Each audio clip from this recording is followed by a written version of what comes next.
Hello, welcome to Joy of Stationery. I'm Jennifer, and for today's video, I'll be doing a short continuation of how I use my Hobonichi Techos.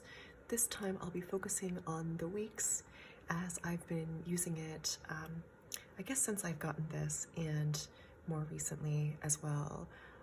Due to my health, I'll have to make these a little bit shorter, but I still hope that these will be helpful for anybody who's thinking about how to use their Techos. And as I mentioned in my last one, it's also really helpful for me to kind of review how I've been using it and to kind of get a sense of what has worked and what hasn't worked. So this is the Mon Oncle Weeks from the 2023 lineup that I was using for a writing and research planner or notebook. I've been storing it in my standard traveler's notebook in the front here using the kind of shorter string, and I talk a little bit about this in a previous video, but I just wanted to go over a few ways that I have used this particular Techo so far, especially as it's Hobonichi season and kind of leading up to the day that the store will be officially open for orders. So I use this plastic cover on cover that I find really helpful, and this tab here just to as a kind of page marker to flip to what month that we're on, but I'll show you some early ways that I use this and then how I'm using the weekly pages currently.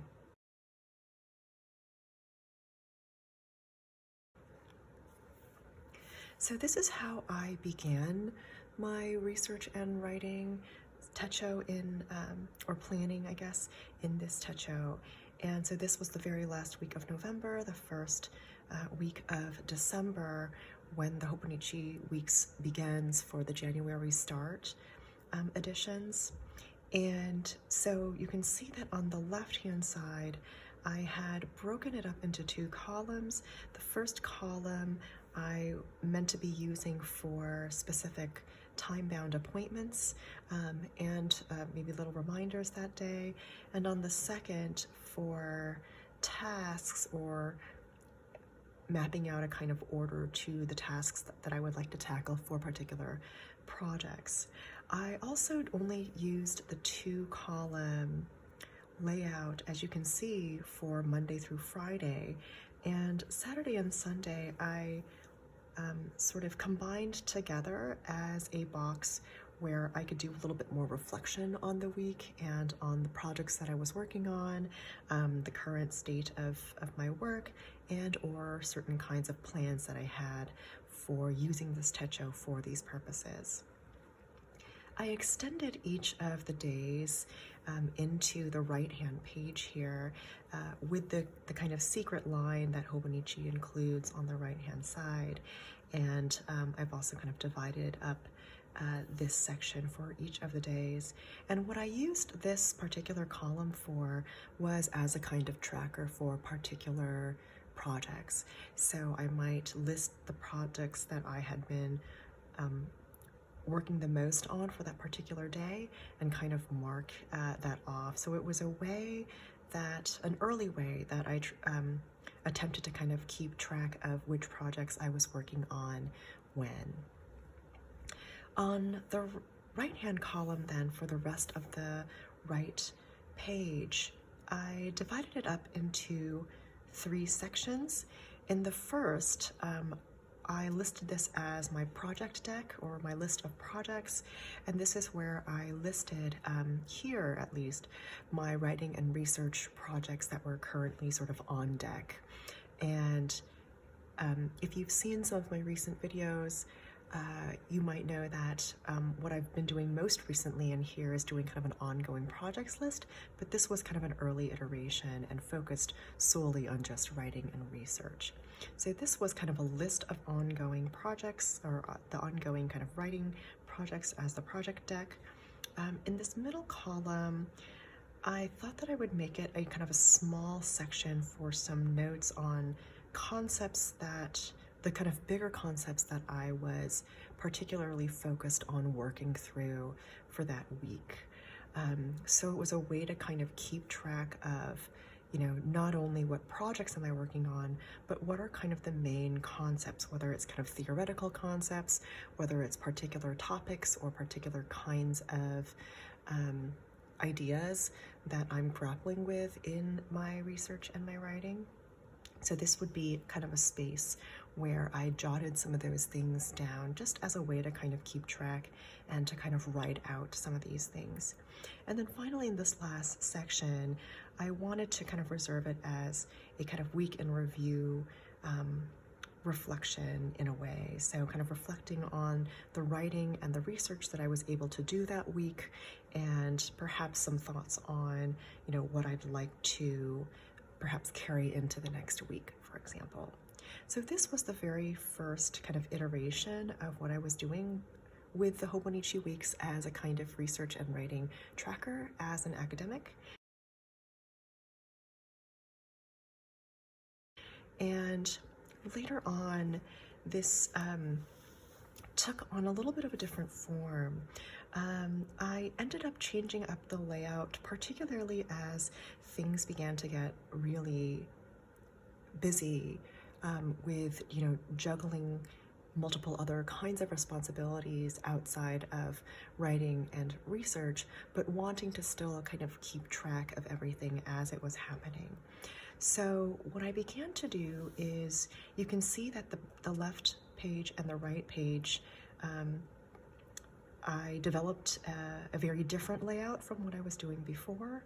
The left page I divided up into 3 columns using the little, the little dots that Hobonichi uses, or kind of provides us as a kind of guide if we want to kind of separate, separate these particular days into different columns.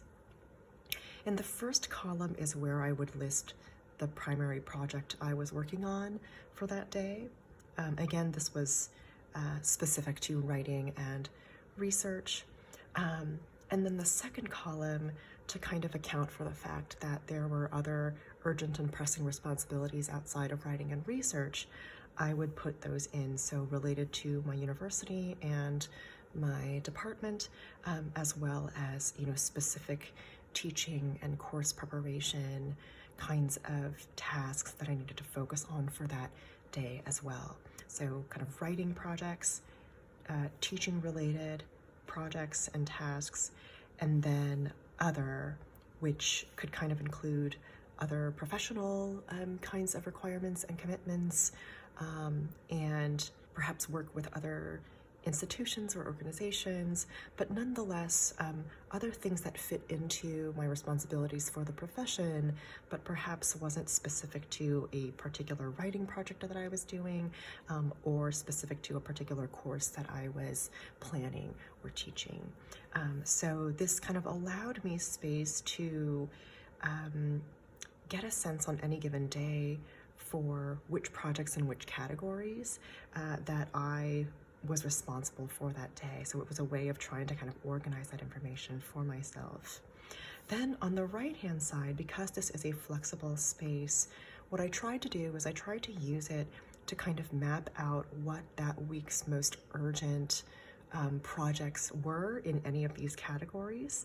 And so I kind of had a shorthand indicator for what project this was, and a project can be writing, a project can be a course, etc., and listing out again kind of the most important tasks that needed to be completed, and using this kind of secret line as a way then to kind of mark off once I've been able to complete that task.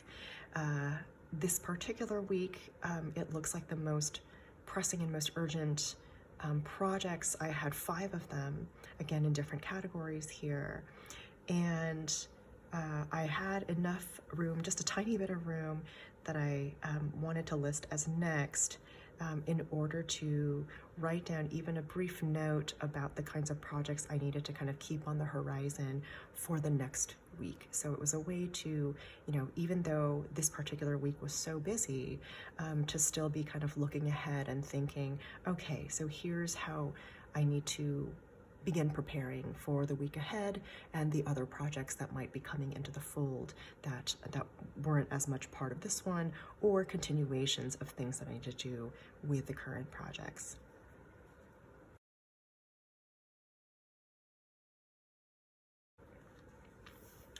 And finally, we get to how I am using it now. I think I mentioned in a previous video that I had fallen a bit off of this Hobonichi Weeks as a research and writing planner and notebook. And I think it's because, while those earlier layouts did work for those particular moments, I hadn't quite found one that really clicked in what I sort of needed.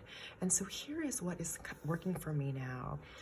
Something that I noticed had come up in those earlier iterations is some way to keep track of all of the various projects that I have going on, just because it can be really overwhelming to try to just remember them without a kind of reference, because there are just so many different categories and so many different sort of individual projects within each category.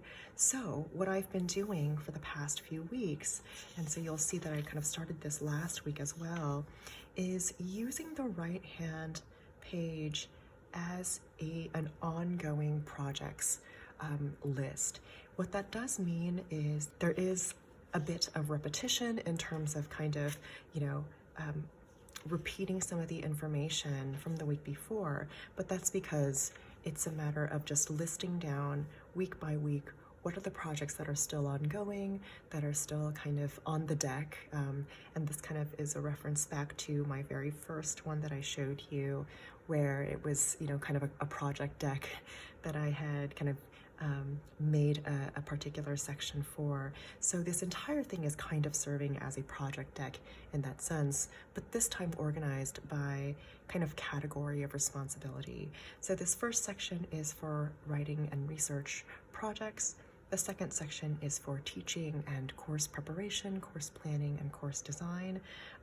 This third one is for what I called ongoing projects in the profession. So that includes perhaps collaborations or, kind of work with other institutions outside of my university or with professional organizations, things like that. And then finally, a section for ongoing projects that are specific to perhaps the university and my department or subject area that fall outside of teaching and course preparation and writing projects. So this could include things like admin, but other kinds of kind of projects and things in the works as well.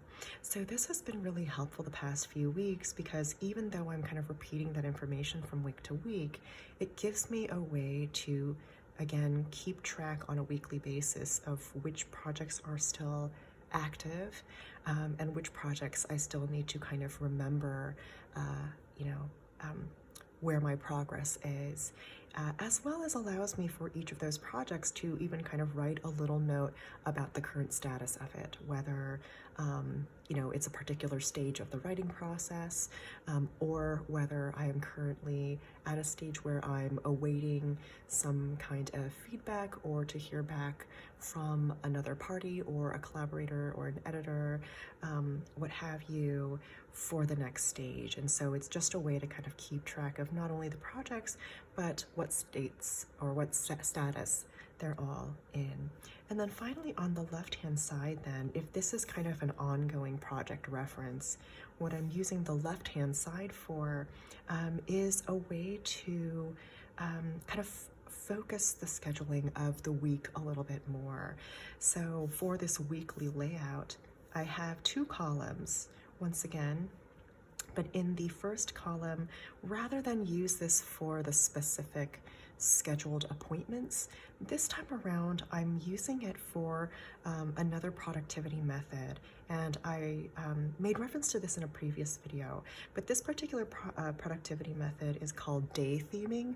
It's a form of time blocking, which might be a more familiar productivity term. But what this means is that you basically think of how you'd like to kind of theme a day, right? So based on, what kinds of categories might need attention or again kind of aspects of your life. So for example, I have things like, you know, taking stock and planning day, a recovery day, deep work and profession day, you know, writing and recalibration day. And so some of these might seem a little bit vague, but they're serving their purpose for me at the moment, just so I can kind of more easily compartmentalize each day's focus, right? So rather than spreading myself out too thin on any given day based on, you know, the number of tasks, the number of projects that I need to attend to, rather I can kind of focus my attention on, okay, so this particular day I have reserved as a deep work day, and then this the right column on this page then can be specific to the particular projects that I am fitting under that theme, that need attention according to that theme. And what I mentioned before as well is that I list projects here, and it's not so much that I'm listing the tasks for each project, because I think that kind of granular attention to the tasks is something that I leave for my daily planner. But in this weekly then, what I do is I list out the main projects that I'd focused on that day and particular milestones in the progress of that project. And so that's what I've been using this for. And again, I've been using this now for a few weeks, and it has been proving to be really helpful. And I'm glad to have kind of finally found something that seems to be clicking for the way that the way that seems most helpful for me for keeping track of different things and for organizing the things that have to be done. So that's just, you know, a glimpse of how I've been using this particular Hobonichi Weeks. Again, just a few different layouts that I've been using to help me keep on track with mostly kind of, I guess, a kind of project management. This is kind of, again, focused on originally focused on my research and writing, and I think it's become more overall a kind of work planner, work techo that encompasses all of the categories that pertain to my work rather than just the writing and the research. I hope that this was helpful, again, kind of in light of Hobonichi season and kind of thinking about the way that we use our techos. I hope everyone's excited about the Hobonichi lineup and with thinking about, you know, what we'd like to plan for 2024. And I will see you in the next one.